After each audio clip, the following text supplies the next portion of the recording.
so this is our DEFCON 2. This is an 800 square foot shelter that we just finished up. I'm going to give you a little walkthrough tour. So this one has a shop built on top of it. We always kind of suggest that. It just kind of helps hide everything. You can run pipes and boxes where you need to. So this one has a 100-gallon fuel cell for the generator. This is your diesel fuel fill. One thing this customer actually just added is he wants a 500-gallon bulk tank on the outside of the shop. So we're going to hard pipe this to his bulk tank, and then we're going to utilize a solenoid valve that he can operate from inside the generator room, so he can fill up his 100-gallon cell in the shelter from his bulk tank without even having to come outside. As you move over, this is our main entrance hatch. So this is 3/8 thick AR500 plate, which is bullet resistant. We're also one of the few companies that puts AR500 plate around the hatch opening, so even this is bulletproof. Anything that protrudes through the concrete, you cannot shoot through. We think that's a very good, addition. In case you are down here or something, and someone comes in, they cannot shoot into your shelter. So there's a puck lock. It comes in here whenever you're locking the shelter and you're not using it. As you open up the hatch, which is actually really easy to open, there's 4 gas struts that assist the open and close. We actually seal our hatches, so this is part of the air system. So we 100% seal this hatch, the escape hatch, and the sand trap for the sand on the escape hatch. So as you come in, our stair is a 45-degree angle. It's really easy to walk up and down. So as you come in the shelter, there's 2 latch clamps, toggle style, that are about 8,900 pounds of pull force. So as you close the door and you latch these down, there is no way to get it back open. One of the cool features is the puck lock. If someone tries to lock you into your shelter, you can just take these 3 bolts out, and this whole lock mechanism will open with the door, so there is no way to get locked inside your shelter.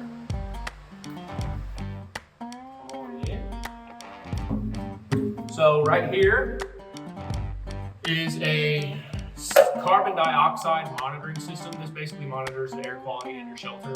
We always put a way to view this right at the top of the stair. That way, before you even enter your shelter, you know the air is going to be good. Over here is your light switch, and then there's an air system switch.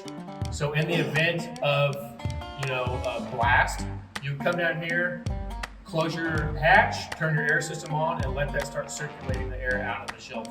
So as you come in, you'll pull your lid shut, and you'll latch it.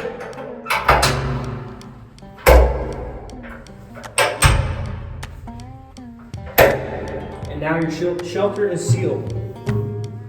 So working down the stair, we come into the decontamination room. So basically, in the event of a blast or a nuclear event, you'll turn your air system on, let the shelter pressurize, then you'll take a shower in the decontamination shower. So this is basically utilized just for getting any fallout or something like that off while you're waiting on the system to pressurize and circulate the air. So after you wait about 34 to 45 minutes, you can go into your shelter. Over here, these are the overpressure valves for the air system. So as the air system pressurizes the shelter, it moves through this direction towards the generator room and then goes out. So all your air starts with that in the shelter and moves this way. As you move into the generator room, this is basically all the mechanical stuff. So you have your 10 kW Onan Cummins diesel generator. We have 8 7.4 kilowatt Discover batteries. We have 2 12 kW EMP-proof solar inverters. This one has a main panel with a sub panel in the back. And then as you move in here, this is a 100-gallon stainless steel fuel cell that we build in-house. We also utilize some pre-filters for the generator system. So this is a fuel filter and a water separator before it even gets to the generator. This one has a lot of internet stuff, so he has dedicated fiber and a backup Starlink. This is all of the customer's switch and internet-based stuff. This kind of controls his cameras, Wi-Fi throughout. We have access points throughout the shelter, so you get full Wi-Fi no matter where you're at, including the shop above. Basically, you have enough power here with the solar panels to run off-grid all the time. This one's designed to hold 6 people, roughly 90 days, but they could 6 months if they have the food storage and supplies they need. So plenty of longevity in this shelter. So there's one of our CO2 monitor right there. There's another monitor in the gym room, and then there's another monitor in the shelter. So air quality is monitored in every aspect of the shelter. So our main door is 1/2 inch air 500 plate, blow resistant. We utilize 3/4 inch hinges with oil impregnated bronze bushings. Should last forever. All of our locking mechanism is all 1/2 inch stainless with a brush finish. Opens and closes real easy. This is a 6-dog door, so it has 6 points to latch the door closed, which is pretty slick. And then we also utilize a stainless steel to stainless steel connection for the door. So if a main seal ever does fail, it's not 100% sealed, but it gives you basically a backup in case your main gasket fails. You'll lose a little bit of air pressure, but this room is also pressurized, so it's really not the end of the world. Just in case someone's trying to get in or do something, you always have a secondary backup. So as you come into the shelter, this is the kitchen, dining room, bathroom area. So as you enter this living space, we start with the computer station. So with his internet and Wi-Fi capabilities, we can access the inverters, the batteries, the cameras, everything from this workstation right here, which makes it real user-friendly. We also have an app that the customer can look at the batteries, the inverters, even stuff like the UV filter for the water, all kinds of little stuff. He's got a Wi-Fi thermostat, so he can control the HVAC system from wherever he's at. We use granite countertops on everything. This one has an induction electric cooktop, which is pretty user-friendly. There's only so much you can do with power consumption, so this is one of the ways you can kind of save power a little bit, but they do use a little bit. As you work under here, all of our water system is 100% stainless steel hard pipes, so we don't use any copper, we don't use any pegs. We want these water systems to last forever. So this shelter has 2 pumps. It's got 2 storage tanks. So it's got a bulk storage tank that's buried 6 foot below grade to keep the radiation from getting into the tanks. And then this is a cool property. They have a natural spring. So in a non-event situation, you'll run off the natural spring pump. And then in the event that there is a blast or nuclear fallout or contamination of any kind, you'll turn this valve off, shut this pump off, and you'll run off your bulk storage tank that is buried and all the water's treated. This has a 4-stage filtration system with a UV filter.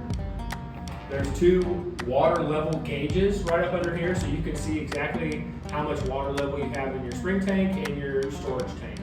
As you move through there, we have an electric on-demand water heater, and then we utilize an expansion tank to keep the pressure in the water system equalized and where it should be. Really high efficiency stainless steel refrigerator. These things run very low power. I mean, they are insulated extremely well, and this is by far the best option for an off-grid solution where you're trying to conserve power at all costs.